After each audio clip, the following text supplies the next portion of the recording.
Une millionnaire déguisée en pauvre amène sa voiture chez un mécanicien honnête. Impressionnée par son intégrité, elle décide d'investir dans son atelier, déclenchant une transformation inattendue. François, un mécanicien dévoué d'un quartier modeste, voit sa vie bouleversée lorsque Sophie Dubois, une femme d'affaires prospère, arrive dans son atelier avec une voiture en panne. Suite à un geste d'honnêteté de François, Sophie décide d'investir non seulement dans son garage, mais aussi dans un projet plus vaste de transformation communautaire. Ce qui commence comme une simple rénovation se transforme en un centre automobile moderne, avec des programmes de formation pour les jeunes du quartier. Cependant, le changement suscite de la résistance. D'autres mécaniciens de la région, menés par Pierre, considèrent François comme un traître, ce qui entraîne du vandalisme et des confrontations. Alors que François lutte avec ses propres doutes sur le fait de mériter cette opportunité, Sophie révèle ses motivations personnelles. Fille d'un mécanicien, elle cherche à honorer la mémoire de son père en aidant d'autres à réussir. La journée avait commencé comme toutes les autres pour François. Il s'était levé à l'aube, avait avalé un café rapide et s'était rendu à son petit garage au cœur du quartier Saint-Michel. Les rues étroites et les immeubles défraîchis témoignaient des défis économiques auxquels la communauté était confrontée. Mais François aimait cet endroit. C'était chez lui. À peine avait-il ouvert les portes de son atelier qu'un bruit de moteur crachotant attira son attention. Une voiture de luxe visiblement en difficulté s'arrêta devant le garage dans un nuage de fumée. François fronça les sourcils, peu habitué à voir ce genre de véhicule dans le quartier. La portière s'ouvrit, laissant apparaître une femme élégante, dans la quarantaine, l'air visiblement contrarié. « Bonjour », dit-elle en s'approchant. « Je suis Sophie Dubois. Ma voiture vient de me lâcher et j'ai un rendez-vous important. Pouvez-vous y jeter un coup d'œil ?» François acquiesça, surpris par le contraste entre la tenue soignée de Sophie et l'environnement modeste de son garage. Il se mit immédiatement au travail, examinant le moteur avec expertise. Après quelques minutes, il identifia le problème. « C'est la courroie de distribution », expliqua-t-il. « Elle est usée et doit être remplacée. Ce n'est pas un gros travail, mais ça prendra quelques heures. » Sophie soupira, visiblement contrariée. « Je n'ai pas le temps pour ça aujourd'hui. » Combien cela coûterait-il de le faire réparer plus tard? François fit un rapide calcul mental. Environ 500 € pièces et main-d'œuvre comprise. Sophie sortit son téléphone, probablement pour chercher un taxi. C'est alors que François remarqua quelque chose d'étrange. Un petit bijou probablement très coûteux était coincé dans le moteur. Il aurait pu facilement le garder, sachant que Sophie ne l'aurait jamais su. Mais ce n'était pas dans sa nature. « Madame Dubois, » dit-il en tendant le bijou, « j'ai trouvé ceci dans le moteur. Je pense que ça vous appartient. » Sophie regarda le bijou, stupéfaite. « Mon bracelet, je le cherchais partout. Je pensais l'avoir perdu il y a des semaines. » Elle fixa François avec un mélange de surprise et d'admiration. « Vous auriez pu le garder. Personne n'aurait su. » François haussa les épaules. « Ce n'aurait pas été honnête. Et l'honnêteté, c'est tout ce que j'ai. » Cette simple phrase sembla avoir un impact profond sur Sophie. Elle observa le garage, notant l'équipement vieillissant et les murs écaillés, puis regarda à nouveau François. « Combien de temps êtes-vous en activité ici ?» demanda-t-elle. « Presque 20 ans, » répondit François. « Ce n'est pas grand-chose, mais c'est mon gagne-pain. » Sophie hocha la tête, une lueur d'intérêt dans les yeux. « Et si c'était plus que ça? Et si c'était une opportunité non seulement pour vous, mais pour toute la communauté ?» François la regarda, perplexe. « Que voulez-vous dire ?»« Je dirige une entreprise qui investit dans des projets communautaires, » expliqua Sophie. « Votre honnêteté m'a impressionné, François. Je pense que nous pourrions faire quelque chose de spécial ici. Que diriez-vous si je vous proposais d'investir dans votre garage? Pas seulement pour le rénover, mais pour en faire un véritable centre de formation et d'emploi pour les jeunes du quartier ?» François resta bouche bée, incapable de croire ce qu'il entendait. « Vous voulez investir ici, dans mon petit garage ?» Sophie sourit. « Pas dans votre petit garage, François, dans votre vision, dans votre intégrité, dans le potentiel que je vois ici. » Alors que François essayait d'assimiler cette proposition inattendue, le bruit d'une moto qui s'arrêtait brusquement devant le garage les interrompit. C'était Pierre, le propriétaire d'un garage concurrent à quelques rues de là. Il jeta un coup d'œil méfiant à Sophie avant de s'adresser à François. « Hé, François, j'ai besoin d'une pièce pour une vieille Renault. Tu as ça en stock ?» François hocha la tête, encore étourdi par la conversation qu'il venait d'avoir. « Oui, je devrais avoir ça. Donne-moi une minute. » Alors qu'il se dirigeait vers l'arrière-boutique pour chercher la pièce, il entendit Pierre demander à Sophie « Vous êtes perdue, madame ?» Ce n'est pas vraiment le coin pour les voitures de luxe. François revint rapidement avec la pièce, craignant une confrontation. Mais Sophie se contentait de sourire poliment. « Au contraire, je pense que j'ai trouvé exactement ce que je cherchais, » répondit-elle énigmatiquement. Pierre prit la pièce, paya François et partit, non sans jeter un dernier regard suspicieux vers Sophie. Une fois Pierre parti, Sophie se tourna vers François. « Je comprends que ma proposition puisse sembler soudaine et inattendue. Prenez le temps d'y réfléchir. Voici ma carte. Appelez-moi quand vous serez prêt à en discuter plus en détail. » François prit la carte, encore abasourdi. « Merci. Je vais y réfléchir. » Sophie sourit une dernière fois avant de partir, laissant François seul avec ses pensées tourbillonnantes et une décision qui pourrait changer sa vie à jamais. Ce soir-là, assis à sa modeste table de cuisine, François tournait et retournait la carte de visite de Sophie entre ses doigts. L'opportunité qui s'offrait à lui semblait presque trop belle pour être vraie. Il pensait à tous les jeunes du quartier qui traînaient sans but, faute d'opportunités. Il pensait à son propre parcours, aux difficultés qu'il avait rencontrées pour établir son petit garage. Mais il pensait aussi à Pierre et aux autres mécaniciens du coin. Comment réagirait-il s'il acceptait cette offre? Ne le verrait-il pas comme un traître, abandonnant leur façon de faire traditionnelle pour un projet ambitieux et moderne? François soupira profondément. Il savait qu'il devait prendre une décision, non seulement pour lui-même, mais pour toute la communauté. Avec un mélange d'appréhension et d'excitation, il saisit son téléphone et composa le numéro de Sophie. « Allô, Sophie ? C'est François. Je crois que je suis prêt à discuter de votre proposition. » Le lendemain matin, François se réveilla avec un mélange d'excitation et d'anxiété. Il avait convenu d'un rendez-vous avec Sophie pour discuter plus en détail de sa proposition. Alors qu'il se préparait pour sa journée de travail, il ne pouvait s'empêcher de penser aux changements potentiels qui l'attendaient. Arrivé à son garage, François fut surpris de voir Sophie déjà là, l'attendant avec un dossier sous le bras et un sourire chaleureux. « Bonjour François », dit-elle.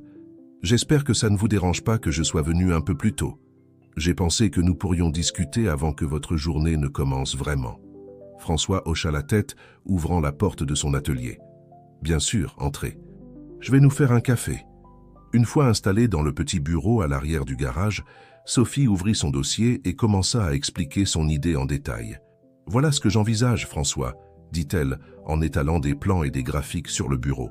« Nous pourrions transformer votre garage en un centre automobile moderne, équipé des dernières technologies. Mais ce qui le rendrait vraiment spécial, c'est le programme de formation que nous mettrions en place pour les jeunes du quartier. » François examina les plans, impressionné par l'ampleur du projet. « C'est incroyable. Mais je ne sais pas si je suis la bonne personne pour diriger quelque chose d'aussi grand. » Sophie le regarda droit dans les yeux. « François, c'est précisément pour cela que vous êtes la bonne personne. Vous connaissez ce quartier, ces gens. Vous avez l'expérience et surtout, vous avez l'intégrité nécessaire pour mener à bien ce projet. » Alors qu'ils discutaient des détails, le bruit d'une voiture qui s'arrêtait brusquement devant le garage les interrompit.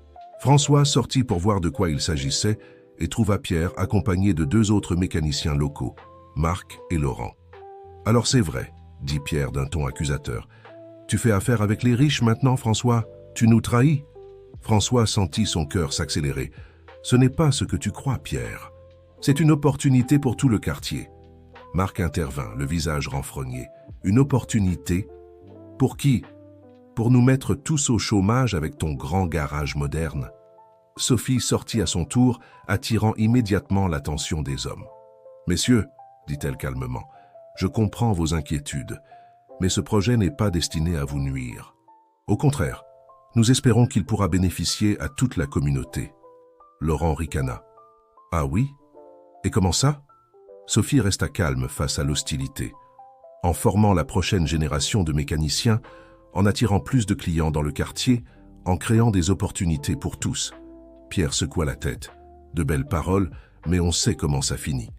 Les petits garages comme les nôtres ferment, incapables de rivaliser. François sentit le besoin d'intervenir. « Écoutez, je comprends vos craintes. J'ai les mêmes. Mais et si on voyait ça comme une chance de grandir ensemble? De s'entraider plutôt que de se faire concurrence? Il y eut un moment de silence tendu. Finalement, Marc soupira. Je ne sais pas, François. Ça semble trop beau pour être vrai. Donnez-nous une chance, plaida François. Laissez-nous vous montrer le plan, vous expliquer comment ça pourrait fonctionner pour tout le monde. Pierre regarda ses compagnons, puis François. D'accord, montre-nous. Mais je te préviens, François, si c'est une arnaque, ce n'en est pas une, assura François. Venez, entrons. On va tout vous expliquer. Alors que le groupe entrait dans le garage, François échangea un regard avec Sophie. Il savait que les prochaines heures seraient cruciales, non seulement pour le projet, mais pour l'avenir de toute leur communauté. À l'intérieur, l'atmosphère était tendue alors que Sophie déployait les plans sur l'établi de François. Pierre, Marc et Laurent se penchèrent pour examiner les documents, leur visage passant de la méfiance à la curiosité. Comme vous pouvez le voir, expliqua Sophie, le projet ne se limite pas à agrandir le garage de François. Nous envisageons de créer un véritable centre de formation et d'excellence automobile. François prit le relais. L'idée est de former les jeunes du quartier, de leur donner une chance d'apprendre un métier et de trouver un emploi stable. Pierre fronça les sourcils. Et nous dans tout ça? On devient quoi, nous, les petites garages? Sophie sourit. C'est là que vous intervenez. Nous aimerions vous proposer de devenir des partenaires dans ce projet. Les trois hommes échangèrent des regards surpris. Partenaires? Comment ça? Demanda Laurent. Nous pourrions créer un réseau de garages affiliés, expliqua Sophie. Vous garderiez votre indépendance, mais vous bénéficieriez de formation, d'équipements modernes et d'un flux de clients plus important. Marc semblait intrigué. Et ces jeunes que vous formez, ils travailleraient tout. Certains pourraient rejoindre le centre principal, dit François, mais d'autres pourraient être placés dans vos garages. Vous auriez accès à une main-d'œuvre qualifiée et motivée. Pierre resta silencieux un moment, réfléchissant. Ça semble intéressant, mais comment on peut être sûr que ça va marcher? Qu'on ne va pas se retrouver sur le carreau? Sophie sortit un autre document de son dossier. Nous avons préparé un contrat de partenariat qui garantit vos intérêts. Vous auriez un droit de regard sur les décisions importantes et une part des bénéfices du centre. Les trois hommes passèrent les minutes suivantes à examiner le contrat, posant des questions et discutant entre eux à voix basse. François sentait son cœur battre la chamade, conscient que tout pouvait basculer d'un moment à l'autre. Finalement, Pierre releva la tête. C'est risqué, mais ça pourrait vraiment changer les choses pour le quartier. Marc acquiesça. Je suis d'accord. Si on travaille ensemble, on pourrait créer quelque chose de grand. Laurent hésita encore un instant avant de hocher la tête. D'accord, je marche aussi, mais on veut être impliqué à chaque étape. François sentit un immense soulagement l'envahir. Bien sûr, on fera ça ensemble, c'est notre projet à tous maintenant. Sophie sourit, visiblement satisfaite. Excellent. Je propose que nous organisions une réunion la semaine prochaine pour commencer à planifier concrètement les choses. Alors que les hommes se serraient la main, scellant leur nouvel accord, François ne put s'empêcher de penser à quel point sa vie avait changé en l'espace de quelques jours. Ce qui avait commencé comme une simple réparation de voiture était en train de se transformer en un projet qui pourrait redonner espoir à tout un quartier. Cependant, alors que Pierre, Marc et Laurent quittèrent le garage, François aperçut un groupe de jeunes qui traînaient au coin de la rue, les regardant avec méfiance. Il savait que convaincre ses collègues mécaniciens n'était que le début. Le vrai défi serait de gagner la confiance de la communauté tout entière et de transformer cette vision en réalité. Sophie, remarquant son regard pensif, posa une main sur son épaule. Un pas à la fois, François. Nous avons fait un grand pas aujourd'hui. Demain, nous continuerons à avancer. François hocha la tête, sentant un mélange d'excitation et d'appréhension pour les défis à venir. Il savait que le chemin serait long et probablement semé d'embûches, mais pour la première fois depuis longtemps, il avait l'impression de faire partie de quelque chose de plus grand que lui-même. Cette nuit-là, alors qu'il fermait le garage, François regarda autour de lui, imaginant les changements à venir. Il savait que rien ne serait plus jamais comme avant, mais il était prêt à relever le défi. Avec un sourire déterminé, il éteignit les lumières et se dirigea vers chez lui, impatient de voir ce que l'avenir leur réservait. Les semaines qui suivirent furent un tourbillon d'activités pour François. Entre les réunions de planification avec Sophie et ses nouveaux partenaires, les visites d'architectes et d'entrepreneurs et la gestion quotidienne de son garage, il avait à peine le temps de souffler. Mais malgré la fatigue, Il se sentait plus vivant que jamais. Un matin, alors qu'il arrivait au garage, François fut surpris de voir un groupe de jeunes gens rassemblés devant la porte. Parmi eux, il reconnut Thomas, le fils de son voisin, un garçon de 18 ans qui avait récemment abandonné ses études. « Bonjour François », dit Thomas, s'avançant vers lui. « On a entendu parler de votre projet. C'est vrai que vous allez former des jeunes ?» François hocha la tête, surpris par l'intérêt soudain. « Oui, c'est vrai.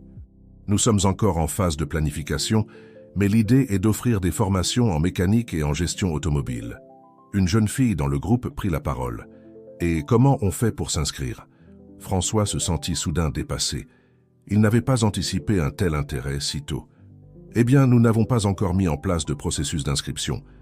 Mais je peux prendre vos noms et vous contacter quand nous serons prêts à démarrer. » Alors qu'il notait les noms et numéros de téléphone des jeunes intéressés, François ne put s'empêcher de sourire. C'était la preuve que ce projet répondait à un vrai besoin dans la communauté. Plus tard dans la journée, alors qu'il travaillait sur une voiture, Sophie arriva au garage accompagnée d'un homme d'une 50aine d'années à l'allure distinguée. « François, » appela Sophie, « j'aimerais vous présenter quelqu'un. Voici Monsieur Henri Leroy. Il est conseiller municipal et s'intéresse à notre projet. » François essuya ses mains huileuses sur un chiffon et s'avança pour serrer la main de Monsieur Leroy. « Enchanté, monsieur. »« De même, » répondit Leroy avec un sourire. « Madame Dubois m'a parlé de votre initiative. Je dois dire que je suis impressionné. Ce genre de projet est exactement ce dont notre ville a besoin. » François se sentit à la fois flatté et un peu mal à l'aise face à ces éloges. « Merci, monsieur. Nous essayons juste de faire quelque chose de bien pour le quartier. » « Et c'est tout à votre honneur, poursuivit Leroy. En fait, je suis venu vous proposer le soutien de la municipalité. Nous pourrions faciliter certaines démarches administratives, peut-être même offrir des subventions pour la formation des jeunes. » François échangea un regard surpris avec Sophie. C'était une opportunité inespérée, mais il ne put s'empêcher de se demander s'il y avait un piège. « C'est très généreux de votre part, » dit-il prudemment. « Mais j'imagine que ce soutien vient avec des conditions ?» Leroy eut un petit rire. « Vous êtes perspicace, François. En effet, nous aimerions avoir un droit de regard sur le projet, s'assurer qu'il respecte certaines normes municipales. Mais je vous assure que notre intention est simplement de vous aider à réussir. » Sophie intervint. « Peut-être pourrions-nous organiser une réunion plus formelle pour discuter des détails. Avec François et les autres partenaires du projet ?» Leroy acquiesça. « Excellente idée. Je ferai préparer une proposition détaillée que nous pourrons examiner ensemble. » Après le départ de Leroy, François se tourna vers Sophie, l'air préoccupé. « Vous pensez que c'est une bonne idée d'impliquer la municipalité ?» Sophie réfléchit un moment avant de répondre. « Ça peut nous ouvrir beaucoup de portes, François, mais vous avez raison d'être prudent. Nous devrons être vigilants pour nous assurer que le projet reste fidèle à sa vision initiale. » François hocha la tête, se sentant à la fois excité et inquiet par cette nouvelle tournure des événements. Il commençait à réaliser que ce projet allait bien au-delà de la simple rénovation d'un garage. C'était devenu une véritable aventure communautaire, avec tous les défis et les opportunités que cela impliquait. Le soir venu, alors qu'il fermait le garage, François aperçut Pierre qui l'attendait, adossé à sa moto. « Salut François », dit Pierre en s'approchant. « J'ai entendu dire que tu as eu de la visite aujourd'hui. Un conseiller municipal, hein ?» François sentit une pointe d'inquiétude. « Oui, il est venu nous proposer son soutien pour le projet. » Pierre fronça les sourcils. « Tu fais attention, hein? Ces types de la mairie, ils ont toujours des arrière-pensées. »« Je sais, » répondit François. « On va être prudent. D'ailleurs, j'allais t'appeler. On va organiser une réunion avec tous les partenaires pour en discuter. » Pierre sembla se détendre un peu. « Bien. Parce que je te le dis, François, ce projet, c'est notre chance à tous. Faut pas laisser les politiciens nous la gâcher. » François fut touché par la loyauté de Pierre. Malgré leurs différends initiaux, il semblait vraiment investi dans le succès du projet. « T'inquiète pas, » assura François. « On prendra les décisions ensemble. C'est notre projet à tous maintenant. » Pierre hocha la tête, satisfait. « Bon, alors à la prochaine réunion. Et François, merci de nous avoir inclus dans tout ça. Je commence à croire que ça pourrait vraiment marcher. » Alors que Pierre s'éloignait sur sa moto, François resta un moment à contempler son garage. Il réalisa que ce bâtiment vieillissant était en train de devenir le symbole d'un changement bien plus grand. Un changement qui touchait non seulement sa vie, mais celle de toute une communauté. Avec un mélange d'excitation et d'appréhension, François se dirigea vers chez lui, sachant que les jours à venir seraient remplis de nouveaux défis. Mais pour la première fois depuis longtemps, il se sentait vraiment optimiste quant à l'avenir. Non seulement pour lui-même, mais pour tout son quartier. Les jours suivants furent marqués par une effervescence croissante autour du projet. La nouvelle s'était répandue comme une traînée de poudre dans le quartier, suscitant à la fois curiosité et scepticisme. François se retrouvait constamment arrêté dans la rue par des voisins qui voulaient en savoir plus, certains enthousiastes, d'autres plus méfiants. Un après-midi, alors qu'il travaillait sur une vieille Peugeot, François entendit la cloche de la porte d'entrée. Il leva les yeux pour voir entrer Madame Moreau, une femme d'une 60aine d'années qui tenait l'épicerie du coin depuis des décennies. « Bonjour François, dit-elle en s'approchant. J'espère que je ne vous dérange pas. » François essuya ses mains sur son bleu de travail. « Pas du tout, Madame Moreau. Que puis-je faire pour vous ?» La vieille dame hésita un moment avant de parler. « J'ai entendu parler de votre projet, François. Un grand centre de formation, c'est ça ?» François acquiesça. « Oui, c'est l'idée. On veut offrir des opportunités aux jeunes du quartier. » Madame Moreau eut un petit sourire triste. C'est une belle initiative. Mais je ne peux m'empêcher de m'inquiéter. Vous savez, mon épicerie, c'est tout ce que j'ai. Si le quartier change trop... François comprit immédiatement sa préoccupation. Madame Moreau, je vous assure que notre but n'est pas de bouleverser le quartier. Au contraire, nous voulons le renforcer, créer plus d'opportunités pour tout le monde. Mais avec tous ces changements, ces nouvelles personnes qui vont venir, est-ce qu'il y aura encore une place pour les petits commerces comme le mien ? François réfléchit un moment avant de répondre. Vous savez quoi ? Je pense que votre épicerie pourrait même en bénéficier. Avec plus d'activités dans le quartier, plus de gens qui travaillent, ça signifie aussi plus de clients potentiels pour vous. Madame Moreau sembla considérer cette perspective. Vous croyez vraiment ? J'en suis convaincu, affirma François. Et vous savez quoi ? On pourrait même réfléchir à comment intégrer votre épicerie dans le projet. Peut-être en fournissant des repas pour les apprentis ou en organisant des ateliers sur la gestion d'un petit commerce. Les yeux de Madame Moreau s'illuminèrent à cette idée. « Oh, ça serait formidable. J'ai toujours aimé partager mon expérience avec les jeunes. » François sourit, soulagé d'avoir pu apaiser ses craintes. C'est exactement ce genre de collaboration dont nous avons besoin pour que ce projet réussisse. Ce n'est pas juste à propos de la mécanique, c'est à propos de toute notre communauté qui grandit ensemble. Alors que Madame Moreau quittait le garage, avec un sourire retrouvé, François se sentit encore plus déterminé. Il réalisait que chaque conversation, chaque inquiétude exprimée, était une opportunité d'améliorer le projet et de s'assurer qu'il bénéficierait vraiment à tous. Le lendemain matin, François arriva au garage pour trouver Sophie qui l'attendait, un dossier à la main et l'air préoccupé. « Bonjour François, dit-elle, nous avons un petit problème. » François sentit son estomac se nouer. « Quel genre de problème ?» Sophie ouvrit son dossier. « J'ai reçu les devis pour les travaux de rénovation. Les coûts sont beaucoup plus élevés que ce que nous avions initialement prévu. » François examina les chiffres et sentit son cœur s'accélérer. Les montants étaient effectivement bien au-delà de leurs estimations initiales. « Qu'est-ce qu'on fait ?» demanda-t-il, inquiet. Sophie prit une profonde inspiration. « J'ai quelques idées. On pourrait chercher des financements supplémentaires, peut-être auprès de la municipalité ou d'autres investisseurs, ou alors on pourrait revoir le projet à la baisse, commencer plus petit et s'agrandir progressivement. » François réfléchit un moment. « Et si on impliquait davantage la communauté ? Je veux dire, on pourrait organiser des journées de travail bénévoles pour certaines tâches, demander aux entreprises locales de faire des dons en nature. » Sophie le regarda avec un mélange de surprise et d'admiration. « C'est une excellente idée, François. Ça pourrait non seulement réduire les coûts, mais aussi renforcer l'adhésion de la communauté au projet. » Ils passèrent les heures suivantes à retravailler le budget, identifiant les domaines où ils pourraient faire appel à la communauté et ceux où ils auraient besoin de professionnels. À la fin de la journée, ils avaient un nouveau plan qui semblait réalisable. « Je suis impressionné, François, » dit Sophie en rassemblant ses papiers. « Vous avez vraiment le sens de la communauté. C'est exactement ce dont ce projet a besoin. » François se sentit rougir sous le compliment. « Je fais juste ce qui me semble juste. Ce projet, c'est pour nous tous, après tout. » Alors que Sophie partait, François resta un moment seul dans le garage. Il regarda autour de lui. imaginant les changements à venir. Il savait que les défis ne faisaient que commencer, mais pour la première fois, il se sentait vraiment à la hauteur de la tâche. Ce soir-là, en rentrant chez lui, François croisa un groupe de jeunes du quartier. Parmi eux, il reconnut Thomas, le fils de son voisin. « Hé François !» appela Thomas. « C'est vrai ce qu'on dit ? Que vous allez avoir besoin d'aide pour les travaux du nouveau centre. » François sourit. « Les nouvelles vont vite. Oui, c'est vrai. On va organiser des journées de travail communautaires. Vous seriez intéressés ?» Les jeunes échangèrent des regards enthousiastes. « Carrément !» répondit Thomas. « On veut faire partie de ça.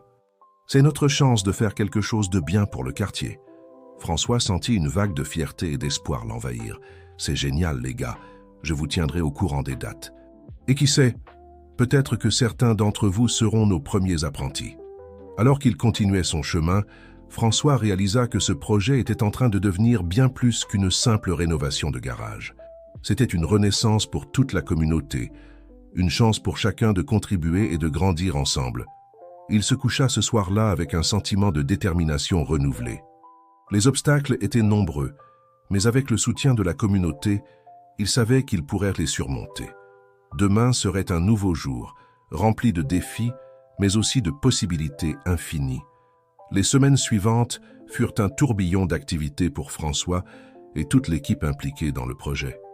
La première journée de travail communautaire avait été annoncée, et l'enthousiasme était palpable dans tout le quartier. Le jour J, François arriva au garage à l'aube, le cœur battant d'anticipation. Il fut stupéfait de voir déjà une foule rassemblée devant le bâtiment. Des jeunes, des familles, des commerçants locaux, tous étaient là, prêts à mettre la main à la pâte. « François !» appela une voix familière. C'était Pierre, accompagné de Marc et Laurent. « On est venu avec nos outils. Par où on commence ?» François sentit une bouffée de gratitude envers ses anciens rivaux devenus partenaires. « Les gars, c'est génial que vous soyez là. On va commencer par débarrasser l'intérieur pour faire de la place aux nouvelles installations. » Alors que la matinée avançait, le garage se transformait peu à peu. Des groupes s'étaient formés naturellement, chacun s'attelant à une tâche spécifique. Thomas et ses amis s'occupaient de nettoyer et de peindre les murs extérieurs, tandis que Madame Moreau avait installé un stand pour distribuer des rafraîchissements aux bénévoles. Sophie arriva en milieu de matinée, visiblement émue par la scène qui s'offrait à elle. « C'est incroyable, François », dit-elle en observant l'activité frénétique autour d'eux. « Je n'aurais jamais imaginé une telle mobilisation. » François hocha la tête, lui aussi ému. « C'est plus que je n'aurais osé espérer. Ces gens croient vraiment en ce projet. » Soudain, un bruit de verre brisé attira leur attention. Un groupe de jeunes qu'ils ne connaissaient pas se tenait à l'écart, l'air menaçant. L'un d'eux venait de lancer une bouteille contre le mur du garage. « Et qu'est-ce que vous faites ?» cria François en s'approchant d'eux. Le plus grand du groupe, un jeune homme au visage dur, fit un pas en avant. « On n'a pas besoin de votre charité ici. Vous pensez que vous pouvez débarquer et tout changer ?» François sentit la tension monter autour de lui. Du coin de l'œil, il vit Pierre et les autres s'approcher, prêts à intervenir. « Ce n'est pas de la charité, » répondit calmement François. « C'est une opportunité, pour tout le monde ici. » Le jeune homme ricana. « Une opportunité? Pour qui? Les riches qui vont venir gentrifier notre quartier ?» François prit une profonde inspiration, comprenant la peur et la colère derrière ces mots. « Écoute, je comprends tes inquiétudes, mais ce projet, c'est pour nous, par nous. On ne laisse personne derrière. » Il fit un geste englobant tous les bénévoles autour d'eux. « Regarde tous ces gens, tes voisins, tes amis peut-être. Ils sont tous là parce qu'ils croient en un avenir meilleur pour notre quartier. Pourquoi ne pas nous rejoindre et voir par vous-même ?» Il y eut un moment de tension palpable. Puis, lentement, l'expression du jeune homme commença à changer. Il regarda autour de lui, semblant réaliser pour la première fois l'ampleur de la mobilisation communautaire. « Vous êtes sérieux ?» demanda-t-il, sa voix trahissant un mélange de méfiance et de curiosité. François tendit la main. « Complètement sérieux. Je m'appelle François, et toi ?» Après une hésitation, le jeune homme serra la main offerte. « Rémi et... désolé pour la bouteille. » François sourit. « Pas de problème. Pourquoi toi et tes amis ne viendriez pas nous aider à nettoyer? On pourra discuter du projet en travaillant. » À la surprise générale, Rémi et son groupe acceptèrent. Bientôt, ils étaient intégrés parmi les autres bénévoles, posant des questions et commençant à s'impliquer. Le reste de la journée se déroula dans une atmosphère de camaraderie et d'espoir. Lorsque le soleil commença à se coucher, François regarda autour de lui avec fierté. Le garage était méconnaissable, déjà en bonne voie pour devenir le centre de formation dont ils avaient rêvé. Sophie s'approcha de lui, un grand sourire aux lèvres. « François, ce que vous avez fait aujourd'hui, c'est bien plus que de la rénovation. Vous avez uni toute une communauté. » François hocha la tête, ému. « C'est vrai, et ce n'est que le début. » Alors que les bénévoles commençaient à partir, François les remercia chaleureusement un par un. Quand vint le tour de Rémi et de son groupe, le jeune homme semblait transformé. « Hé François, dit-il, on sera là pour la prochaine journée de travail. Peut-être qu'on pourrait en savoir plus sur ces formations dont vous parliez. » François sentit son cœur se gonfler de joie. « Bien sûr, Rémi, vous êtes tous les bienvenus. » Cette nuit-là, alors qu'il fermait le garage, François ne put s'empêcher de sourire. Les défis étaient encore nombreux, mais aujourd'hui, il avait vu de ses propres yeux le pouvoir de la communauté unie. Il savait maintenant, plus que jamais, que ce projet allait vraiment changer les choses. En rentrant chez lui, François croisa le regard de ses voisins, des hochements de tête approbateurs, des sourires complices. Il réalisa que ce n'était plus seulement son rêve, mais celui de tout un quartier. Et ensemble, ils allèrent le réaliser.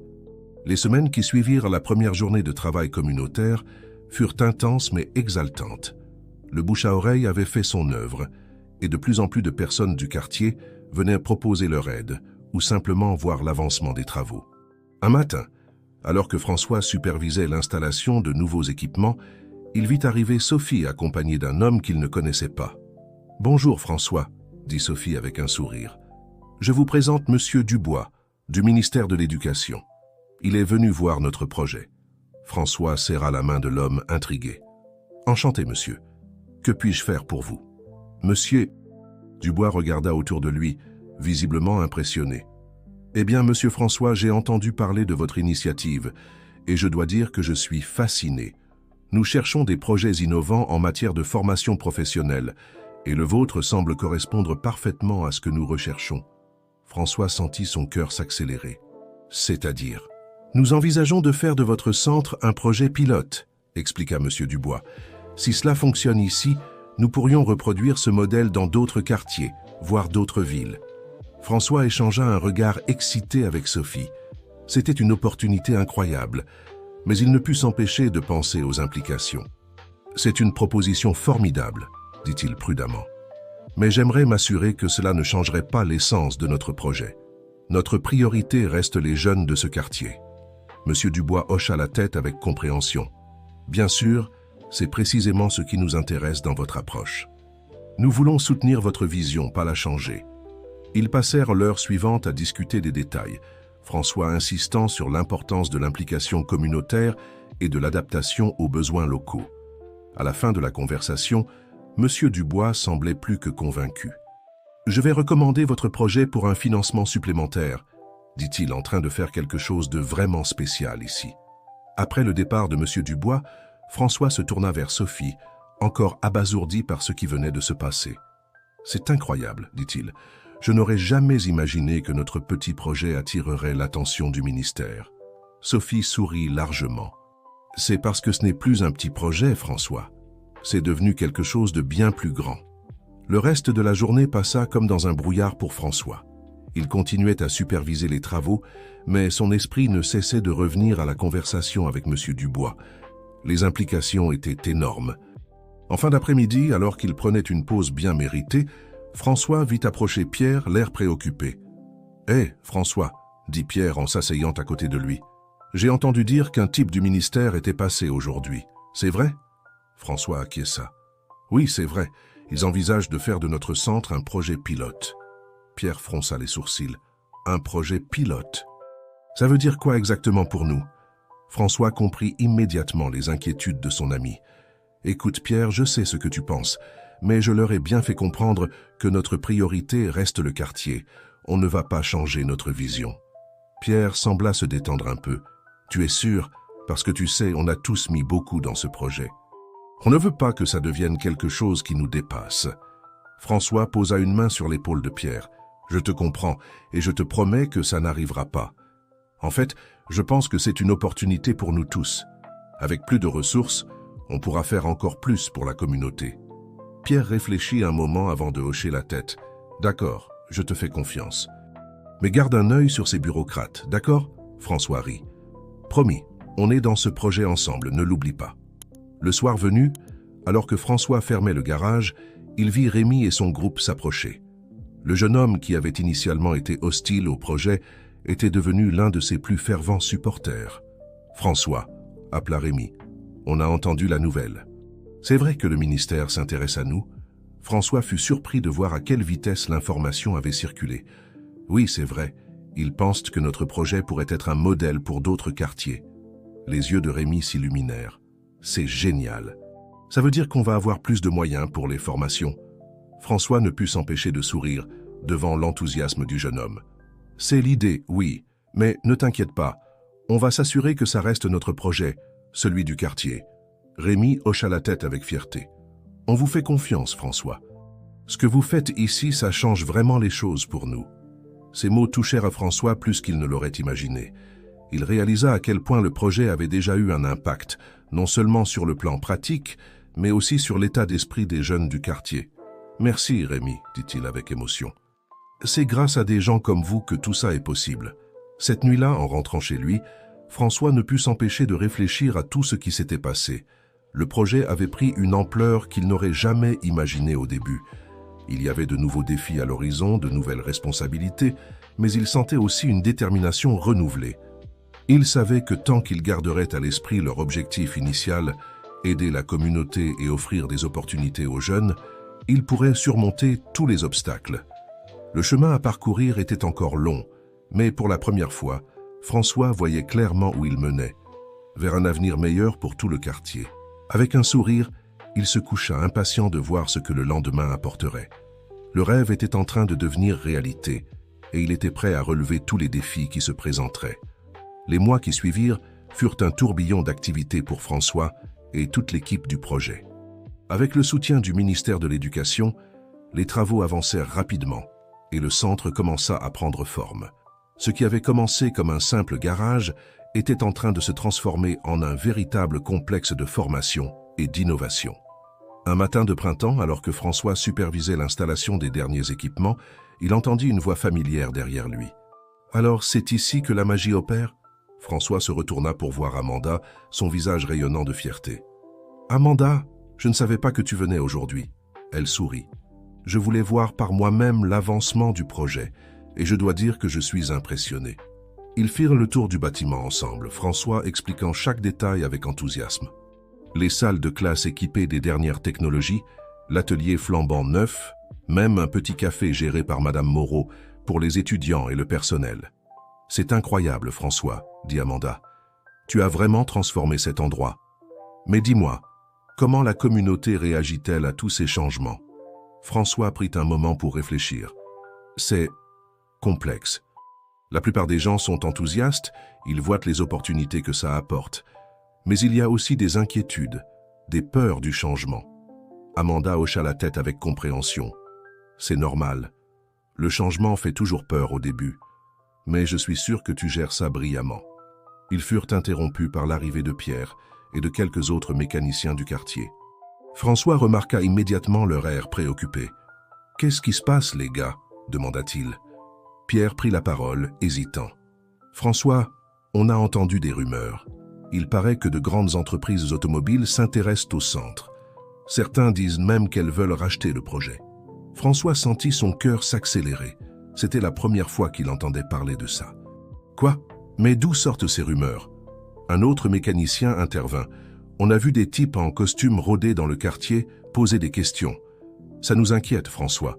On ne veut pas que tout ce qu'on a construit soit vendu au plus offrant. » François échangea un regard avec Amanda, qui semblait tout aussi surprise. « Écoutez, les gars, » dit-il en essayant de garder son calme. « Je vous promets que je n'ai entendu parler d'aucune offre de rachat. Et même si c'était le cas, ce centre appartient à la communauté. On ne le vendra pas. » Amanda acquiesça. « François a raison. L'objectif a toujours été de créer quelque chose de durable pour le quartier. Ça ne changera pas. » Les mécaniciens semblèrent se détendre un peu, mais François pouvait voir que l'inquiétude persistait. Il savait qu'il devrait agir rapidement pour étouffer ces rumeurs avant qu'elles ne prennent trop d'ampleur. Après le départ des mécaniciens, François se tourna vers Amanda. « On doit faire quelque chose. Ces rumeurs pourraient saper tout ce qu'on a construit. » Amanda réfléchit un moment. « Tu as raison. Je pense qu'il est temps d'organiser une grande réunion communautaire. On doit être transparent sur tout ce qui se passe et rassurer tout le monde sur nos intentions. » François hocha la tête, reconnaissant sa sagesse. « Tu as raison. On va faire ça dès que possible. » Les jours suivants furent consacrés à l'organisation de cette réunion. François et son équipe travaillèrent d'arrache-pied pour s'assurer que tout le monde dans le quartier soit au courant et se sente invité à participer. Le soir de la réunion arriva enfin. La salle principale du centre était pleine à craquer. François pouvait sentir la tension dans l'air alors qu'il montait sur l'estrade pour prendre la parole. « Bonsoir à tous », commença-t-il, sa voix légèrement tremblante. « Merci d'être venus si nombreux ce soir. Je sais qu'il y a eu beaucoup de rumeurs ces derniers temps et je voulais prendre le temps de clarifier les choses. » Il prit une profonde inspiration avant de continuer. « Tout d'abord, je veux que vous sachiez que ce centre est et restera le vôtre. Il n'y a aucun plan pour le vendre ou le céder à une grande entreprise. Notre objectif a toujours été de créer quelque chose de durable pour notre communauté et cela ne changera pas. » Un murmure parcourut la foule. François pouvait voir un mélange de soulagement et de scepticisme sur les visages. « Je sais que le changement peut faire peur, » poursuivit-il.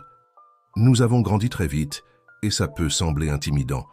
Mais chaque décision que nous avons prise, chaque étape de ce projet a été guidée par une seule chose. Le désir d'offrir de meilleures opportunités à notre quartier. » Il fit une pause, balayant la salle du regard. « Ce centre n'est pas juste un bâtiment, c'est le fruit de notre travail à tous. C'est notre fierté, notre avenir. Et je vous promets que nous ferons tout pour le protéger et le faire prospérer pour vous, pour vos enfants, pour notre communauté. » Alors qu'il terminait son discours, François vit des visages s'éclairer, des têtes hochées en signe d'approbation. Il sentit un poids se lever de ses épaules. Ce n'était qu'un début, il le savait, mais c'était un pas dans la bonne direction. La réunion se poursuivit avec une session de questions-réponses animée. François, Amanda et l'équipe répondirent patiemment à toutes les inquiétudes, expliquant en détail leurs plans pour l'avenir. À la fin de la soirée, alors que les gens commençaient à partir, François fut approché par Rémi et son groupe. « C'était un super discours, François », dit Rémi avec un sourire. « Vous nous avez vraiment rassurés. On est avec vous, quoi qu'il arrive. » Ces mots réchauffèrent le cœur de François. Il réalisa que, malgré les défis, ils avaient construit quelque chose de spécial ici. Une communauté unie, prête à se battre pour son avenir. Alors qu'il fermait le centre cette nuit-là, François se sentit revigoré. Les rumeurs avaient été un test, mais ils l'avaient surmonté ensemble. Il savait que d'autres défis les attendaient, mais pour la première fois depuis longtemps, il se sentait vraiment confiant dans l'avenir du projet et du quartier. Avec un sourire, il éteignit les lumières et rentra chez lui, impatient de voir ce que l'avenir leur réservait. Les semaines qui suivirent la réunion communautaire furent marquées par un regain d'énergie et d'enthousiasme. La transparence dont François et son équipe avaient fait preuve avait renforcé la confiance de la communauté dans le projet. Les travaux sur le centre touchaient à leur fin et l'excitation était palpable dans tout le quartier. Un matin ensoleillé, François arriva au centre pour trouver une surprise qui le laissa sans voix. Une immense fresque colorée ornait désormais le mur extérieur du bâtiment. Elle représentait des scènes de la vie du quartier, des visages souriants de jeunes en formation, et au centre, une représentation stylisée de l'ancien garage transformé en centre moderne. Alors qu'il admirait l'œuvre, Rémi et son groupe s'approchèrent, des sourires fiers sur leurs visages.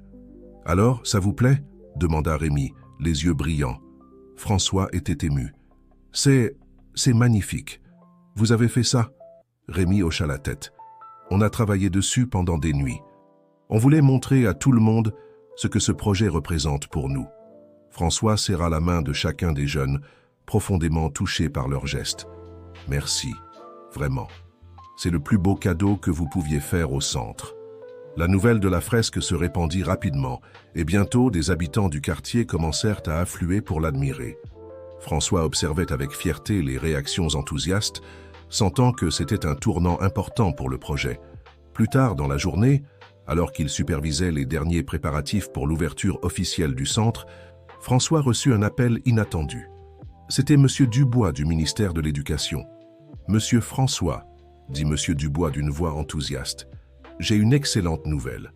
Votre projet a tellement impressionné le ministère que nous avons décidé d'en faire un modèle national. Nous voudrions organiser une cérémonie d'inauguration officielle avec la présence du ministre lui-même. » François sentit son cœur s'accélérer.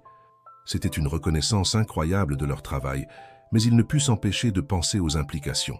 « C'est une nouvelle formidable, monsieur. » « Dubois, répondit-il prudemment, mais j'aimerais m'assurer que cela reste avant tout un événement pour la communauté. C'est leur projet, après tout. » Monsieur Dubois sembla comprendre. « Bien sûr, monsieur François, nous respecterons totalement votre vision. L'idée est de célébrer ce que vous avez accompli ici et d'inspirer d'autres communautés à suivre votre exemple. » Après avoir raccroché, François rassembla immédiatement son équipe pour partager la nouvelle. Les réactions furent mitigées, de l'excitation face à cette reconnaissance, mais aussi des inquiétudes quant à l'attention médiatique que cela pourrait attirer. « On doit s'assurer que ça reste notre événement », insista Pierre. « On ne veut pas que ça devienne un cirque médiatique qui éclipserait ce qu'on a vraiment accompli ici. » François acquiesça. « Tu as raison. On va travailler avec le ministère pour s'assurer que l'accent reste mis sur la communauté et les jeunes qui bénéficieront du centre. » Les jours qui suivirent furent une course contre la montre pour préparer l'inauguration. François et son équipe travaillèrent d'arrache-pied pour s'assurer que tout soit parfait, tout en gardant à l'esprit l'importance de préserver l'esprit communautaire du projet. Le grand jour arriva enfin. Le centre était méconnaissable, décoré de banderoles et de fleurs. Une foule impressionnante s'était rassemblée, mélangeant habitants du quartier, officiels du gouvernement et médias. Alors que François s'apprêtait à prendre la parole, il sentit une main sur son épaule. C'était Amanda, un sourire rassurant aux lèvres. « Tu es prêt ?» demanda-t-elle doucement. François prit une profonde inspiration, aussi près que possible. Il monta sur l'estrade, face à la foule, et commença son discours. Il y a quelques mois, tout ceci n'était qu'un rêve.